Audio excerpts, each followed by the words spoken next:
Hello everyone, তোমরা সবাই কেমন আছো? আশা করি অনেক ভালো আছো। অনেকদিন পরে বাড়িতে আসলাম। এইদিকে ছোটো কাকি বললো চল কুল মাখা করা যাক। তো চলো কুল মাখা করতে কী কী নিয়েছি সেগুলো দেখাই। এদিকে নিয়েছি লেবু, কাঁচা লঙ্কা, ধনে পাতা, লঙ্কা গুঁড়ো, লবণ। তোমরা খেয়ে নাও কেমন করে লেবু ছোটো ছোটো তো দেখো, এই ছোটো ছোটো করে কাটছিলাম। তোমরা খেয়ে ওরকম মাখামাখি খুবই ভালো লাগবে। লেবু মাখা টেস্ট করে নিল। কুল মাখা লেবু মাখা আজকে কুল মাখা, আজকে লেবুর সাথে কুল মাখা করলাম গাইস। চোখটা ছিল চোখটা খালি। তো গাইস এদিকে দেখো, এই লেবুগুলোকে ভালো করে টুকরো করে নিচ্ছিলাম ছোটো ছোটো করে। 3 পিস লেবু নিচ্ছি, 2 পিসই নিচ্ছি। তো দেখো তোমার লেবু হয়ে গেছে। লঙ্কা কুল মাখা আমি রেডি করছি। প্রথমে চল লঙ্কা একটু তুলে নিই।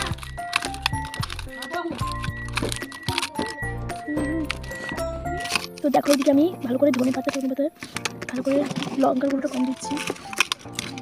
সেন্ট বেরিয়েছে না, কি টেস্টি সেন্ট বেরিয়েছে গাইস। দেখো এদিকে মাখাচ্ছি গাইস, মাখাতে মাখাতে দিকে জল পেয়ে এসছে।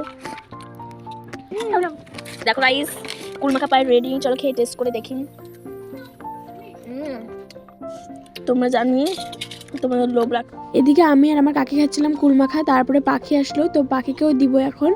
খেয়ে দেখতো কেমন হয়েছে পাখি। তো পাখি বললো অনেক ভালো হয়েছে, তোমরাও বানিয়ে খেয়েও। ভিডিওটা ভালো লাগলে লাইক কমেন্ট শেয়ার করো। বাই।